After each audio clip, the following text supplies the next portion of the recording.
nation's capital, the Conservative Caucus presents Conservative Roundtable, an in-depth look at today's most important issues. Welcome to Conservative Roundtable. I'm Howard Phillips, and we have a very special guest for this broadcast, Mrs. Natalie Grant. Mrs. Grant was born in 1901 in Russia, in Czarist Russia. She has recently authored a book entitled Window on Russia. She has seen much. She's fluent in a number of languages, and she is one of the world's leading experts on Soviet disinformation. She was born in Estonia, and she was evicted from her home in Russia by communist Bolshevik troops. And I think we'll begin with that, Mrs. Grant. What was it like when the communist sailor and soldier came to your home after the revolution? It was not pleasant. What happened?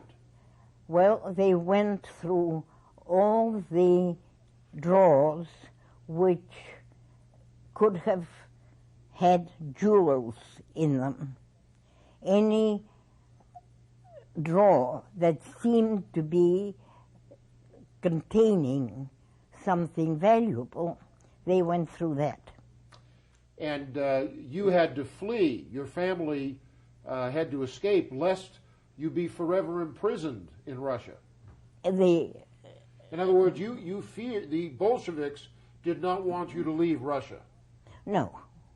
And so what did your family do? Your father was an officer in the Tsarist army. No. No? My father was a judge. A judge. Was it Yes. your grandfather? No. My whole family was connected with the government, Yes. with the Russian government. So naturally, we were not particularly liked by the Soviets when they came in. Why do you think the Bolsheviks were able to seize power from the Tsar? And why were not the white Russian forces able to defeat them with all the help they received from Britain, the United States, and others? One of the reasons, I think, is that they got Britain and France to fight and to sponsor them. In a country that was nationalist and very Russian. So in other words, Russians resented the foreign presence. Interference. Just as today, when the United States interferes in Yugoslavia, the people of that country resent the intervention. Mm-hmm. It's more or less that, I think. That was one of the reasons. But about the Russians being unable to fight the communism, that is another reason. The communists had experience as in the immigration. They had a lot of experience running away from the police. They had a lot of experience hiding and organizing. And the poor Russians at the time had no experience at all. So naturally, they got the better of it. Now, when the Tsar surrendered power, yes. A man named Kerensky came to power in Russia. Why was he not able to hold on? How were the Bolsheviks able to take power from him? Well, that is one of the reasons, I think. In other words, they were organized and he was not. Yes. And then, of course, you know, when you start upsetting a government, a lot of things happen that make power weaker and weaker. And toward the end of the story, it was a mob.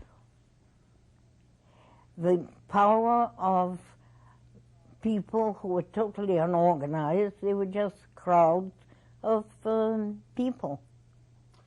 Was there any point at which it would have been possible to dislodge the Bolsheviks from power after the October Revolution? I think so. How could that have happened? If the ones who opposed them had been more skillful and had been more alert and understanding of what it meant, they could have been stopped. Now, the United States had an interesting policy. At one point, Woodrow Wilson sent in troops Yes. to try to topple the Bolsheviks. Yes. But subsequently, the United States responded to Lenin's request for aid, Yes. and under the leadership of Herbert Hoover, Yes. long before he was president, we sent in massive amounts of humanitarian aid. Yes. The intentions were good, but what was the result of that? The result of that was nothing. It was too late and too foreign. Did it help Lenin consolidate power Yes. to alleviate the poverty problem? Yes. So in other words, our aid made it, in the long run, more onerous for the people of Russia because it consolidated a regime which destroyed Russian agriculture and led to widespread poverty, Yes. not to mention terror and Yes. annihilation. Yes. Now, after you left Russia, what did you do? What did I do? Yes. I went to work. And what did you do? What kind of work did you do? Clerical, mostly. But you had an opportunity to be associated with some very important people in the course of your career. Later on, you worked with George Kennan, for example, who... Well, that was, yes. that was much later. He was the architect of what was called the Policy of Containment. Yes. Do you think that was a good policy? No. What was wrong Not with it? particularly. I can't explain it. My own view is that our policy should have been not to contain communism, but to defeat it from the outset. Yes. It seems to me that one of the biggest mistakes, if it was a mistake, because there were traitors in our midst, one of the worst decisions that was made was the decision of Franklin Roosevelt to recognize Stalin's government. Yes. That gave him legitimacy Definitely. when he was weak. Yes. You know, I read an article in a newspaper in the 1930s at about the time that FDR extended recognition. And there were riots in Russia. There were protests outside his home. And his regime was not stable. He could have been toppled. Yes. And tens of thousands, millions, tens of millions of lives might have been spared Yes. if his terror had been prevented. Why have the Soviets been so successful in manipulating policy? By terror. They were successful internally by terror. But why, during the Roosevelt administration especially, was there a failure to grasp the nature of communism? You've used the word disinformation. What were the techniques of disinformation? Disinformation, you know what disinformation is. You advance a plan, and how could I tell it? It's in other words, you put forward an idea, but it's camouflaged. No, you put forward an idea, and it's false, and you cover it up with truth. You say that it is true, and then you pass it on to individuals and groups, and gradually it causes these groups to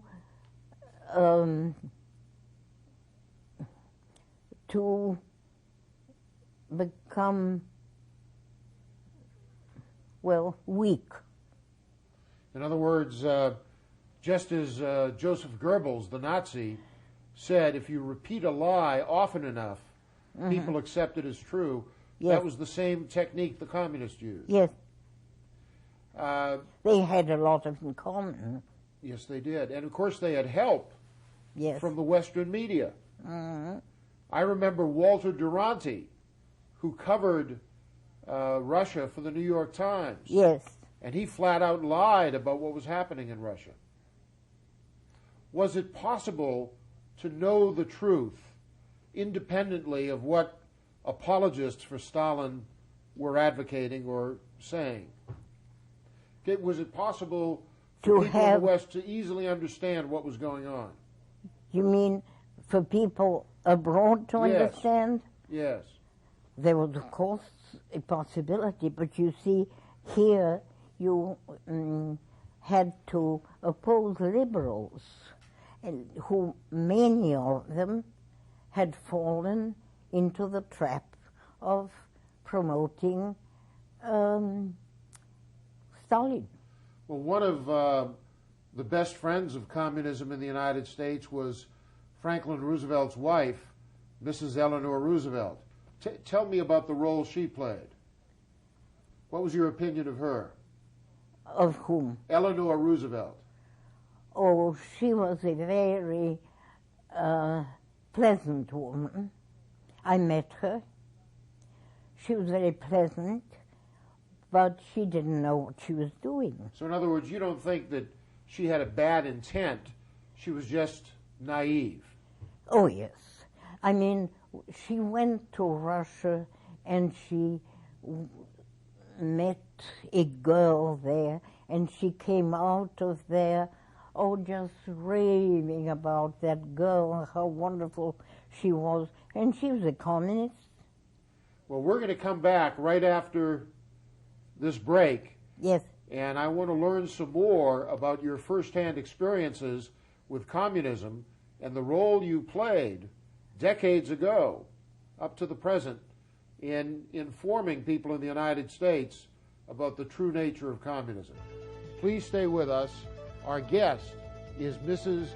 Natalie Grant.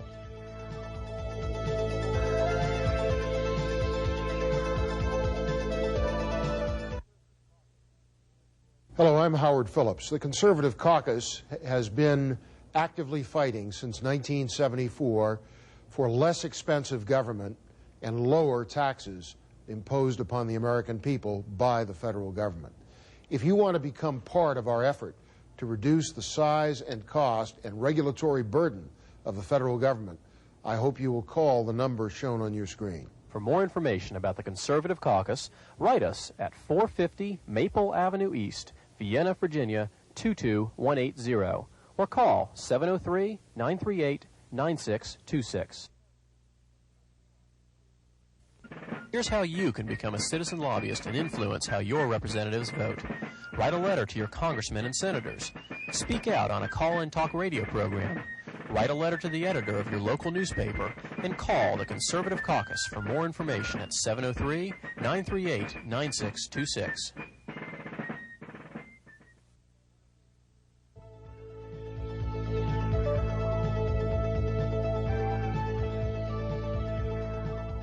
Welcome back. I'm Howard Phillips, and our guest is Natalie Grant. Mrs. Grant was born in Czarist Russia in 1901. She's lived in Switzerland, in France, in Latvia, and now in the United States, as well as in points unknown. And she is an expert on communism. She is someone on whom great reliance was placed by American experts on Soviet disinformation. Mrs. Grant, there are many people today who say that communism is dead. President Bush the other day said to Russian President Putin, we are not enemies, we are friends and friendly competitors. Has communism changed? Does it still exist? No, communism has not changed. A communist is still a communist. A communist, you see, communism is an ideology. And if you are ideologically, let's say, a believer in, I don't know, in some idea, you don't change. Once you're a communist, it's very seldom that a communist breaks with communism. There was, of course, Whittaker Chambers, but that was different. But usually, once a communist, always a communist. Once a socialist, always a socialist. Once a, what else, I don't know. Once a leopard, you don't lose your spots. No, you don't. Well, what about communist China? There are some people today, including President Clinton and now President Bush, who argue that if we give most favored nation trade status to communist China and let them get an $84 billion trade advantage, that this will somehow change the system from communism to freedom. No. You don't think so? I don't think so. What's the flaw in their argument? Well, I think that there's one thing which is very dangerous, wishful thinking. That is part of disinformation. And when you look at some disastrous situation, you begin thinking wishfully, can it be changed? And before long, you become a victim of wishful thinking. And I think that you mentioned Mr.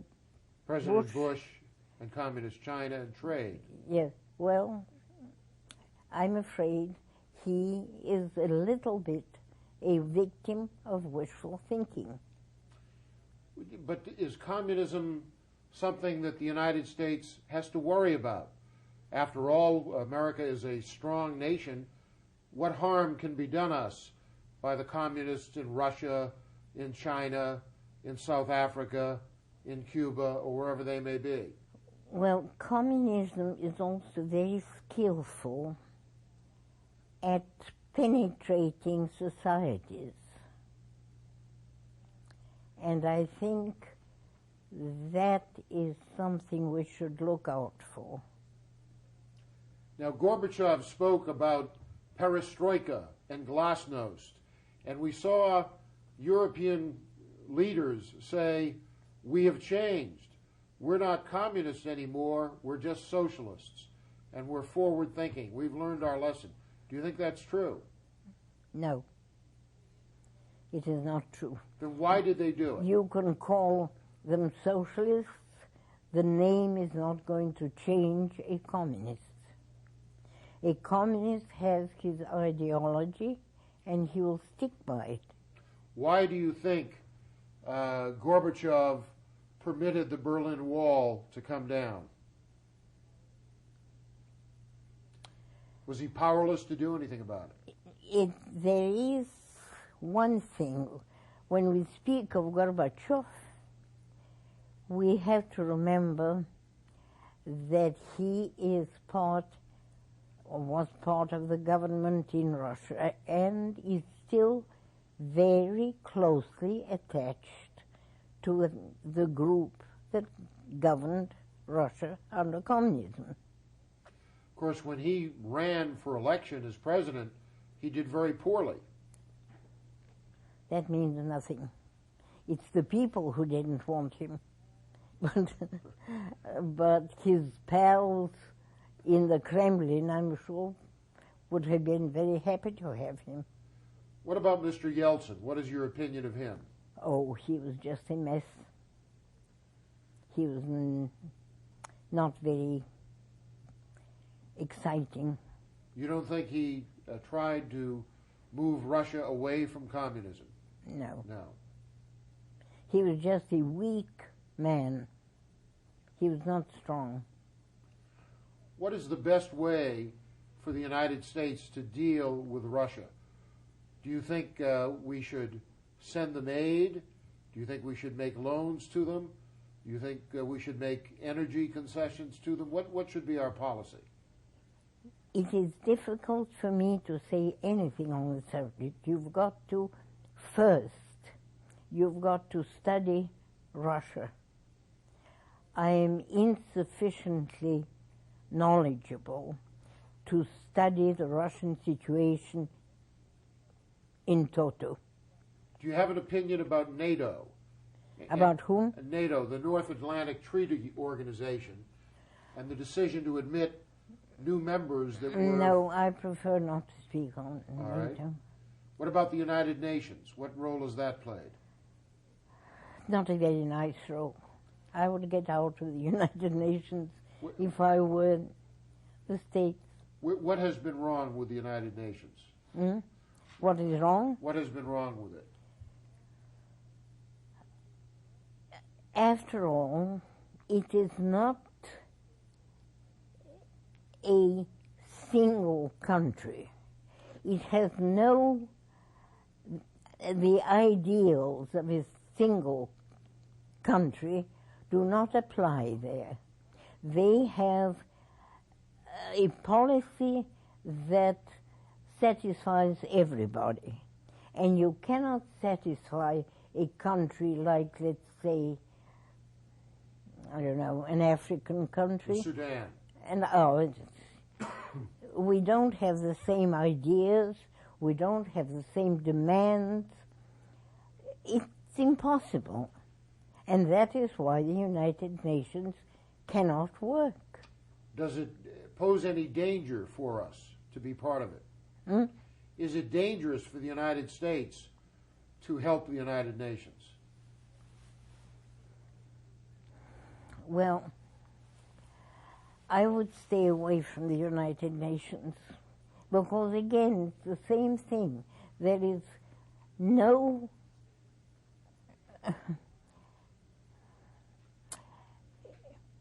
It's just a lot of countries, and each country has its own ideas, and it cannot unite into a group without...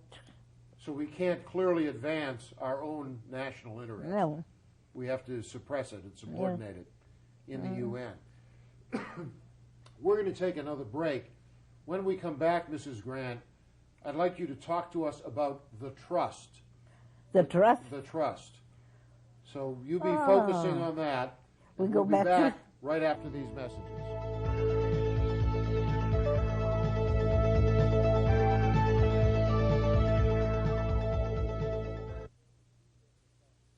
Hi, I'm Howard Phillips, chairman of the Conservative Caucus. I'm inviting you to learn more about the Conservative Caucus, a grassroots public policy action organization that was founded in 1974. Whether you're opposed to socialized medicine, interested in making Congress more accountable, stopping the New World Order, fighting gun control, reducing taxes, or restoring America to its biblical premises and constitutional boundaries, we're the organization you're looking for. Please call the number on your screen to get more information about our work. For more information, write the Conservative Caucus, 450 Maple Avenue East, Vienna, Virginia, 22180, or call 703-938-9626. Welcome back. I'm Howard Phillips. If you're interested in the kinds of issues that we discuss on Conservative Roundtable, I hope you will check out the Conservative Caucus website, www.conservativeusa.org. You may also wish to contact us by mail at 450 Maple Avenue East, Vienna, Virginia, 22180. We've been very privileged to have as our guest for this broadcast Mrs. Natalie Grant, the author of an important new book based on a century of experience, entitled Window on Russia. Mrs. Grant, during the break, you told me how something called the Trust began when a communist visited someone, was talking about shopping, and then spread disinformation about a non-existent anti-communist organization. Tell us more about it. Well, after the visit, of course, the Soviet agent introduced this man he visited to the mysterious organization that was allegedly working against the Soviets in Russia. And he established contact between them and the anti-communist Russian emigres in abroad.